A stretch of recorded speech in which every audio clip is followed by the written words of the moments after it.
Aujourd'hui, on passe au crible le tout nouveau DJI Mic Mini.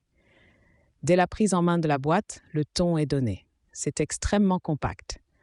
L'emballage blanc, épuré et soigné affiche fièrement les promesses de ce nouveau venu dans la gamme audio. Une autonomie longue durée et une transmission stable jusqu'à 400 mètres. Mais voyons ce qu'il a vraiment dans le ventre. L'expérience d'ouverture. L'ouverture se fait tout en douceur.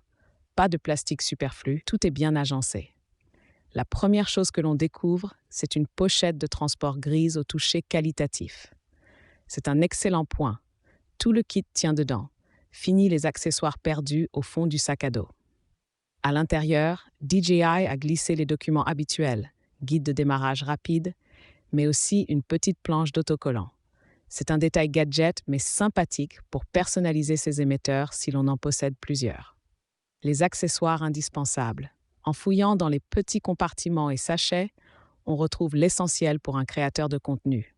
2 bonnettes anti-vent. Elles sont minuscules et s'adaptent parfaitement au micro. Indispensables pour les tournages en extérieur. Un câble TRS 3.5 mm. Coudé et court, idéal pour relier le récepteur à une caméra hybride sans être gêné par la longueur du fil. Le boîtier de charge, le cœur du système.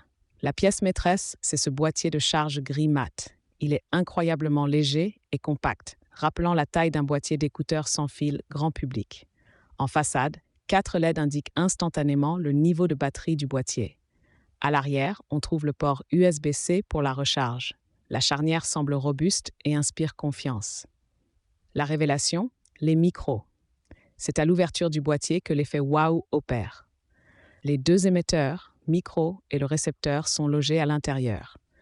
Leur taille est bluffante. Ils ne sont pas plus gros qu'un carré de chocolat. Dès qu'on les sort de leur logement, ils s'activent. Les témoins lumineux verts s'allument, indiquant que l'appairage est automatique et immédiat. Pas de configuration complexe, c'est du plug and play.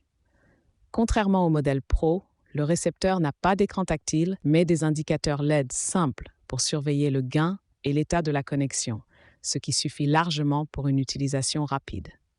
Conclusion.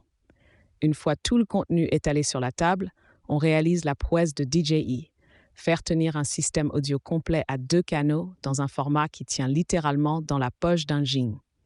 Il ne reste plus qu'à sortir tester la qualité sonore.